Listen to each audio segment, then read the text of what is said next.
It's Chelsa Messenger with Picks and Parlays. It's that time of week where we go down the line and give you a bunch of picks for the upcoming NFL week. It's called Rapid Fire, and we're about to start. Christmas is right around the corner, and we've got a promo code. The code is ELF, ELF, for 20% off the entire site at picksandparlays.net. So jump on. We've got Craig Trapp joining us to talk this week's slate. Craig, we're starting with Titans and Jags. The Titans are road favorites in this one, -7.5. The total is 52.5. The Titans are 8-4 on the year, but 5-7 against the number. The Jaguars have one win this season overall, but 6-6 against the spread. So who do you like here? Well, this Jaguars team, even though they've got just the one win on opening week, they have not given it up. I mean, you really see this team trying hard. And I think when you're getting double or you're getting more than a touchdown at home against the Titans defense, that is terrible. Yes, that's three syllables, terrible. And I just think you have to take the Jags plus the points here. I wish we got them at that 9.5 where the line opened, but I'll take them at 7.5. I think the Jags, I think the Titans win, but win by 3 to 6 points. And we get the smooth cover here. Yeah, until the Titans actually hire a defensive coordinator, I have no faith in them to cover spreads. 2-6 against the number as favorites this season. So I'm not picking the Titans, but I'm also not trusting the Jags here. I'm taking the over.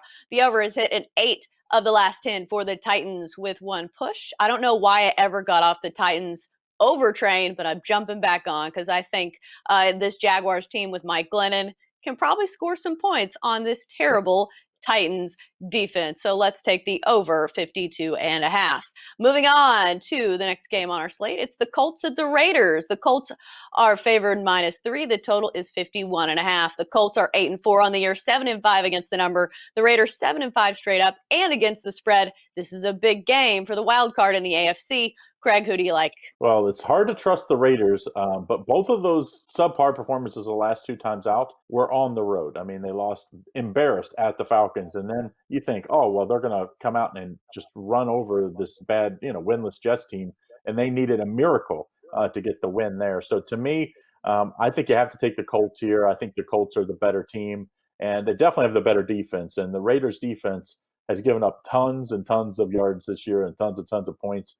And when they can't protect that defense with the running game, then it exasperates the problem. So I think the Colts -3 is the play here. Oh man, it's hard to trust the Raiders for sure, but good news for the Raiders. They did not have Josh Jacobs last week, and I think he's supposed to be back this week. Injury reports not quite out yet, but Trent Brown is also supposed to be back, which is huge for their offensive line. So Josh Jacobs, if he's back and Trent Brown is back, I think that's a big boost for their run game. Trent Brown's played in one game this season, and guess which game it was? The game against the Chiefs, where the Raiders won. So I think he's that big of a difference maker.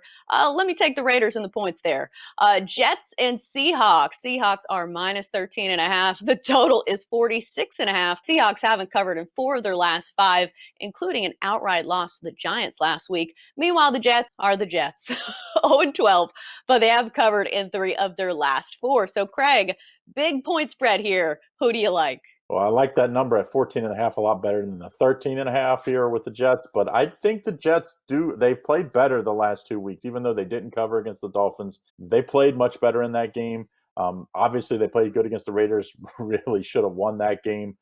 To me, Seattle's defense, they just continue to allow points in bunches. And, when Russell Wilson doesn't go just absolutely ballistic, they can't win games. I mean, they need him to absolutely be superstar every game. And to me, I think that's asking a lot to cover a big number like this. So I'm going to take the underdog here, the Jets plus the 13.5.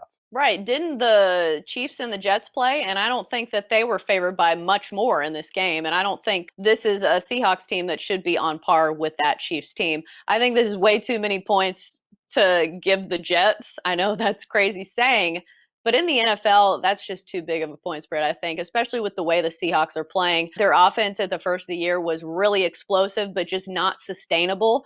Some of those tight window throws that Russ was making, and that's why you see some of the interceptions as of late. Granted, the Jets' pass defense is 31st. Scoring defense, 30th. I think some props worth looking at in this one. DK Metcalf. I think he has a big day, but I think it's too many points. Let's take the Jets. Next up, Washington at San Francisco. The Niners are -3. The total is 43.5. The football team coming off a big win over the Steelers. Craig, who do you like? Well, Washington, since Alex Smith took over, has been really good. Now, maybe they got kind of maybe lucky. Joe Burrow goes down when the Bengals were winning that game. But since then, that confidence that he's been able to, the stability behind the offensive line, he's getting the ball out much faster. And then that Washington defense has been really, really good. I like getting the points here with Washington. Remember, this isn't at San Francisco because it's going to be played at a neutral site because, of course, San Francisco can't play any home games in the city until probably another couple of weeks at least. So I like Washington plus the 3. I think they win outright, but I'll take the points just in case. Yeah, I'm with you on this one. I love the football team in this position. It's a little bit of recency bias that, yeah, they beat the Steelers, but that's a good Steelers team. And I think that's a really quality win. And I think the football team continues to be anchored by their good defense. And Alex Smith, he was a game manager for a long time for the Chiefs. And I think he continues to do that here. Let's take the football team and the points. And then finally, we've got the Steelers and the Bills. Bills favor in this one, -2.5. The Steelers coming off their first loss of the season, and the Bills looked pretty impressive in primetime. The total is 46.5. Who do you like on Sunday night, Craig? Well, I know there's a big trend out there after a team goes 10 or more wins and then they have the loss, almost always come back and lose again against the spread. So I think that's the case for the Steelers here. I mean, the Bills team is just playing way better than the Steelers. The Steelers got away with a few wins there at the end of this, where, yeah, they were winning, but it wasn't, it's not the way they were winning early in the season, which is running the ball with that great defense. Their defense hasn't been able to pick up for the struggling running game lately and the struggling offense and turnovers of Pittsburgh. So I think the Bills win and cover that 2.5 point spread. I'm going to go the opposite direction, and I'm taking the Steelers. The reason that they've been so bad on offense, it seems, the receivers keep dropping the ball. I don't think that continues for that long. These are NFL players we're talking about. So I don't think that that's sustainable. I think their offense finally gets off the ground just a little bit against this Bills defense that has been very beatable. I think the Bills offense continues to roll, especially since the Steelers have some big injuries. Devin Bush already out, and then Bud Dupree out now for the Steelers as well in that linebacking core. I'd like to take an over, but I like the Steelers getting some points on this one. And that's going to do it for our NFL rapid fire picks. Hopefully we give you some winners or at least some good information to base your bets on. As always, thanks for tuning in and best of luck.